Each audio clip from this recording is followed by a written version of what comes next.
So mga kapatid, morning revival preview na tayo.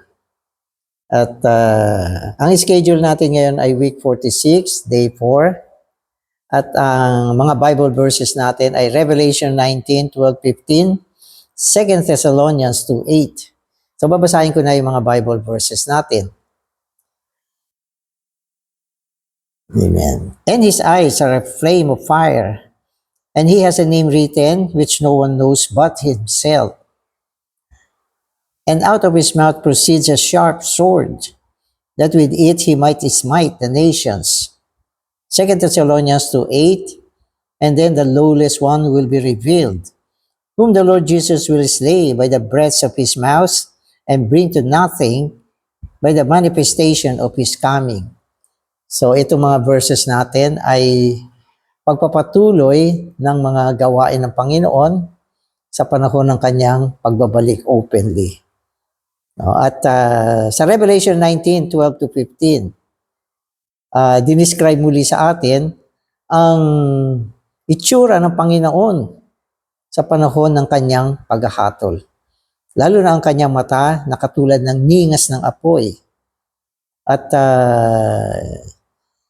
siya ay sinasabi sa atin, meron siya isang pangalan na walang nakakaalam kundi siya lamang. So may mga bagay na hindi nire-reveal sa panahon na ito. At ito ay kasama sa description ng kung ano ang Panginoon.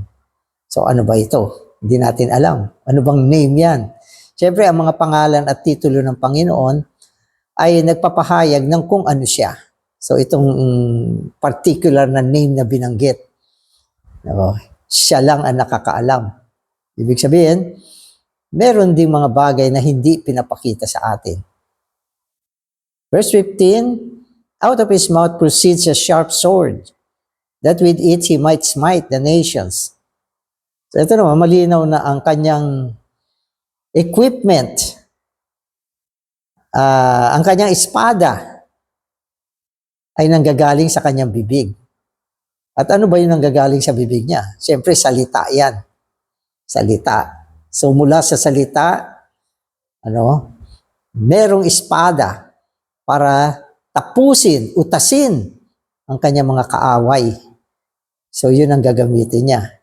Siyempre para sa atin, ang salita ay tustos, buhay, espiritu, kasaganaan yan.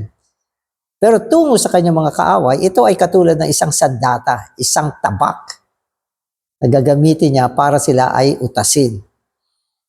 Sa 2 Thessalonians sinasabi dito, yung isang lawless one. At ito ay tumutukoy kay Antikristo na kanyang uutasin sa pamamagitan ng hininga na nanggagaling sa kanyang bibig. Sabi, by the breath out of his mouth, hininga. So kanina, espada na nanggagaling sa kanyang bibig. At sinasabi ko, yan ay salita. At ito naman, hininga na gagamitin niya upang utasin ang lawless one, ang isang tiwaling isa. So si Antikristo tiwali yan eh. Yan ay iiral, mamumuno, at gagawa ng maraming gawain sa prinsipyo ng pagkatiwali. Hindi yan matuwid. Kaya isang masamang leader yan. Yan ay pagsasakatawan ni Satanas. Amen. So magbabasa na ako. Christ is God's faithful and true witness who sits on a white horse. Sorry. Okay. Judges in righteousness and makes war. Christ will come back to fight against Satan's power and power upon righteousness, which today operates in the world as the mystery of lawlessness, and which will issue in Antichrist, the man of lawlessness. In righteousness, Christ will return to make war against the unrighteousness practiced by Antichrist and all his partners. Siyempre si Antikristo, hindi lang naman nag-iisa yan. May mga, may mga partner. May mga kasama yan. At siyempre, ang pinaka-assistant niya ay yung kanyang false prophet. May power din yan. Ang kanyang bulaang propeta, may power yan, may kapangyarihan yan. Kasi ito si Antikristo at itong bulaang propeta, ito ay mga inaalihan ng masamang espiritu at sinusuportahan ng hari ng kadiliman at meron silang kapangyarihan. Kaya huwag niyo isipin na mga ordinaryong tao lang ito. Hindi mga ordinaryong tao yan. Sila ay talagang nag-aangkin ng mga kakaibang mga katangian. At pwede ko sabihin, meron din sila mga katangian na nag-a-attract sa tao. At nakakakuha rin sila ng simpatya at pagsamba ng mga tao. Maraming taong sasamba dyan. At meron din silang partner na 10 hari na parang 10 sungay yan. At yan yung mga kings ng 10 bansa na nagsama-sama at maging ang kanilang mga hukbo ay pinagsama-sama. Madami yan. So yan yung power nila. At naniniwala ako kaya sila naghamon ng giyera kay Kristo. Nag-iisip sila, kaya nila. Yan yung alam nyo kasi, sa panahon ng mga digmaan, walang lumalaban na nag-iisip na matatalo siya. Sabagat kung matatalo siya, talo na rin lang tayo, mamamatay tayo, maubos tayo. Huwag na tayo lumaban. Pero hindi ganun ang pag-iisip nila. Dahil sa lakas nila, sa dami nila, sa puwersa nila, at iniisip nila, matalino sila, at meron silang mga kakaibang armas. So iniisip nila, kaya nila yan. At lalo kung maisip nila ang hukbo ng Panginoon, ay mga mandaraig na wala namang mga kinalaman sa labanan. So, kaya napaka-interesting din itong war na ito. Kaya ang Panginoon, ang kanyang prinsipyong ipaglalaban ay righteousness. Righteousness, katwiran. Laban sa walang katwiran at tiwaling mga puwersa. Kaya dito sa San Sinuko, mga kapatid, ang katwiran ay kapangyarihan. Alam niyo ba yun? Kapag ikaw ay tumatayo sa prinsipyo ng katwiran, lalo na kung ang katwiran mo ay si Kristo, panalo ka na. Panalo ka na. Hindi babagsak ang katwiran. Tandaan nyo. Sapagat maging ang kaharian ng Diyos, ang pundasyon niya ay ang katwiran. Kaya matatag siya, matibay siya, hindi siya pwedeng ibagsak. Kaya pwede natin sabihin, may mga kapanahunan dahil sa puwersa ng masamang isa, parang umiira lang katiwalian. Parang malakas siya, parang nagtatagumpay siya. Pero sa kalaunan, babagsak lahat ng mga bagay na hindi makatwiran. Na siyang prinsipyo ni Satanas. At dahil ang Panginoon makikibaka sa prinsipyo ng katwiran, hahatol sa pamamagitan ng katwiran, siya ay magiging successful sa laban na ito. Amen. So Christ will not only judge in righteousness, but also fight in righteousness. He judges by fighting. Even today, no wrongdoers would accept the judgments of our courts if the government had no police force to back up these judgments. No judgment can be executed. Judgment can be executed only by police power. Kasi dito sa mundo, ang katwiran hindi naman tinatanggap eh. Kaya ang gobyerno, nagtalaga siya ng mga enforcer. Ito yung mga law enforcer para ipatupad yan at binabayaran niya yan. At dahil binabayaran sila, isasagawa nila yan. Yan ang mga pulis ngayon. Sa panahon ng labanan ng langit at lupa, ng masamang hukbo laban kay Kristo at sa kanyang hukbo, sa panahon na yan, ang buong puwersa ng kapangyarihan ay papanig sa Panginoon sapagkat nasa kanila ang katuwiran. Kaya mauubos yan yung hukbo ni Antichrist. At si Antichrist mismo at ang kanyang pulaang propeta, sila ay i-execute ng buhay sa lake of fire. Amen. When Christ comes to judge Antichrist will be utterly rebellious. Thus, there will be the need for Christ to fight to subdue this rebellion and to judge these rebels in righteousness. His judging by fighting is not only according to righteousness. It is also to maintain righteousness. Kaya gagamitin ng Panginoon ang katuwiran upang itatag niya ang katuwiran sa ibabaw ng mundo. So sa panahon na yan, itong kalaban nila ay gagapihin nila sa pamamagitan ng prinsipyo ng katuwiran. At hindi lamang yan gagamitin para sa labanan, kundi yan din ang goal na itatag ang katuwiran sa ibabaw sa loob ng pangkasalukuyang sanlibutan. Kaya sinabi ng Biblia, dadating ang araw, ang kaharian ng sanlibutan ay magiging kaharian ni Kristo. Magiging kaharian ni Kristo. Na ang ibig sabihin, pag si Kristo ay naghari, ang katuwiran ay maghahari na rin. Yan ay iiral sa buong sanlibutan. Wow. Itong buong mundo. No? Pwede natin sabihin, sa unang pagkakataon, iiral ang katuwiran maski saan ka pumuntang lugar. Ngayon, nakakasiguro ko, walang lugar na umiiral ang katuwiran. Mari sabihin natin, yung degree ng katiwalian, hindi pare-pareho. Pero bawat lugar may katiwalian yan, hindi mawawala. Kasi ang tao ay fallen, tiwali.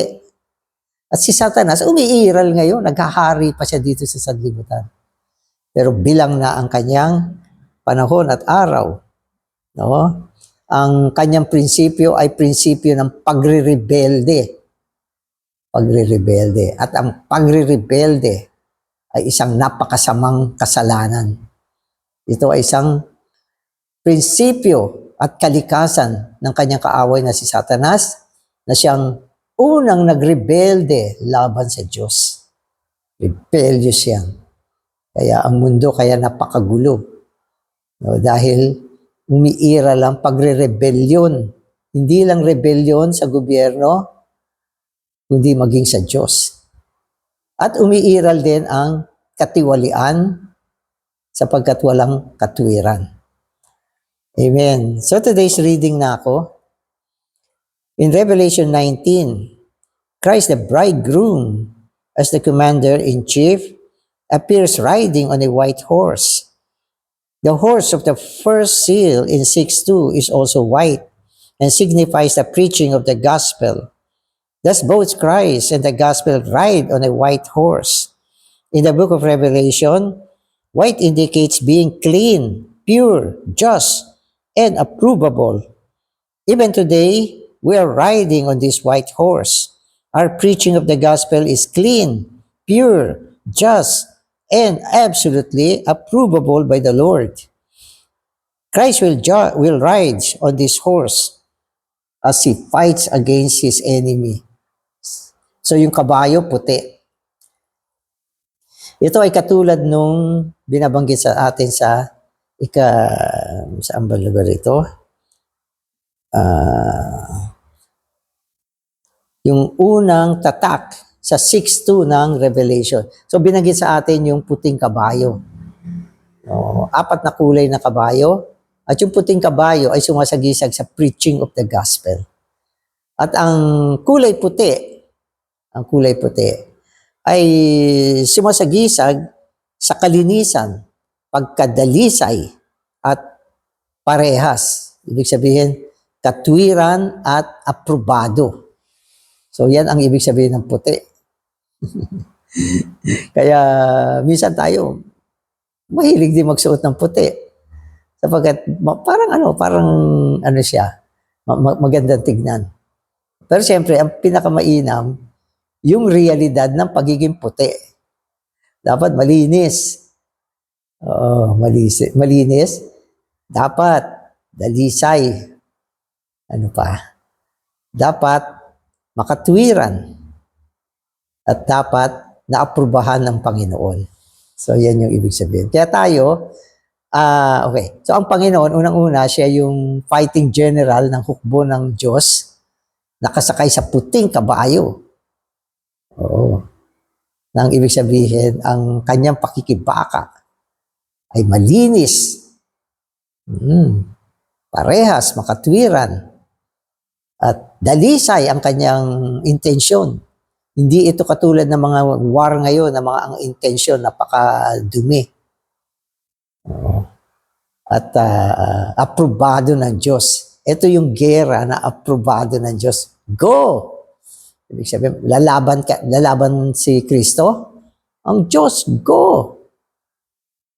Pusin mo lahat yan. Okay. Lipulin mo lahat ng mga kaaway mo. Mula sa sa lumang tipan, may mga ganyang sitwasyon na ang Diyos ay nagbibigay ng go signal sa gera. Lalo na nung panahon ni David, nung panahon ni Joshua, at nung panahon ng mga hari, hindi sila basta sumusugot sa gera. Inaalam muna nila yung damdamin ng Diyos. Pag sinabi ng Diyos, go, panalo sila. O ganun. Itong last war, aprobado yan ng Diyos. Kabayo nila puti. Hindi lang yung fighting general ang nakaputing kabayo. Lahat ng mga hukbo dyan ay nakaputi. Ang kanilang garment, pure and white. White yan. Pure garment yan. Ang kanilang sasakyan, kabayong puti. Ibig sabihin, ito yung hukbo na inapurbahan ng Diyos noong panahon na yan. Kasama mo ang Diyos, sinong pwedeng gumapi sa iyo pag ang Diyos ang kasama mo? Di ba? Kaya sabi ng isang versikulo, if God is for us, who can be against us? Kaya mga kapatid, huwag kayong basta sugod na sugod ng mga kailangan, Lord, labanan mo ba to? Kasama ba kita dito? Ano ba ito? Aprobado mo ba itong labanan na ito? Dapat merong ganon. Hindi lang, sa tingin ko, kaya natin ito. Sa tingin ko. Sa tingin mo lang yan. Pero dapat, lahat ng bagay sa buhay natin, aprobado ng Diyos. Upang namumuti ang ating kondisyon. Praise the Lord. Kaya sabi niya rito, tayo raw ay nakaupo din sa puting kabayo sa panahon na tayo ay nagpipreach ng gospel, katulad ng Panginoon. Amen. So according to the Bible, we should preach the gospel to lead sinners to salvation. We all need to bear fruit. Although we may admit that this is scriptural, we may not be bearing any fruit. This means that we are not on the white horse. So pag hindi raw tayo nagbe-bear ng fruit, in spite ng ating mga pagpipreach, walang bunga, something is wrong. Ibig sabihin, hindi ka nakasakay sa puting kabayo. So may problema. Hindi malinis. Hindi dalisay. Ano pa? Sa kabaliktaran. Hindi matuwid. Ano pa? At hindi aprobado ng Diyos. Kaya kapag gumawa ka nang wala itong kaputian, wala kang magagawa. Wala kang magagawa. Kaya ang gospel ay isinasagawa sa prinsipyo ng puting kabayo. Amen. Amen. If we are preaching the gospel, our interest on the earth is in God's kingdom We should be those who are laboring to help people to be saved in order to build up the body of Christ for the kingdom of God. We have no excuse for not preaching the gospel. We must be on the white horse for the preaching of the gospel. So yung preaching of the gospel, meron din siya mga prinsipyo. Bakit ka nagpipreach ng gospel? No, dapat ang motibo mo ay tama. Ito ay upang iligtas ang mga makasalanan tungo sa katawan ng Panginoon. Ang desire mo, dalhin sila sa katawan ng Panginoon at upang mula dyan, maitatag ang kaharian ng Panginoon. Oo. Pero kung sasabihin mo na, hindi ko na kaya yan, wala ka ring excuse. Di ba? Walang excuse sa mga hindi nagpipreach ng gospel. Mawawala ang reward mo. Madidisiplina ka, mawawala ng kabuluhan ang handog na binigay sa iyo ng Panginoon. Kaya, kailangan mag-preach tayo ng gospel, pero sa ating pagpipreach sa gospel, sumakay tayo sa puting kabayo. Aprobado, tama ang ating kondisyon. Malinis tayo, dalisay ang ating puso sa Panginoon. No? At ginagawa natin ito sa loob ng katwiran. Ang katwiran, ikaw ay tama sa mata ng Diyos, sa mata ng tao. At mula sa ating pagdulog sa Panginoon, meron tayong go signal, aprobado tayo ng Panginoon, magbubunga ka. Magbubunga ka, sigurado yan. Amen. So the white horse includes not only preaching the gospel, but also having home meetings, feeding the young ones, holding group meetings for perfecting, and prophesying to build up the church. If we do not preach the gospel to save sinners, feed, nourish, and cherish the young ones, gather the new ones together for a group meeting, or have the capacity and ability to prophesy for the building up of the church, we are not on the white horse. We must not stop the white horse. So, makita mo, yung white horse, naging isang prinsipyo siya ng gawain. Hindi lang nagpipreach. Okay, kung hindi nagpapastol, nagpapakain, nagkakandili ng mga kapatid, nagtatatag ng mga small group meeting, home meetings. Mula diyan, nag-aalaga tayo ng mga kapatid. At piniperfect natin sila hanggang sila ay makapag-propesya. Kapag ang iyong gawain, hindi ganyan. Wala ka sa white horse. Wala ka sa white horse. At hindi naman pwede na hindi tayo gumawa. Sapagkat kung hindi tayo gumawa, maaakusahan tayong tamad.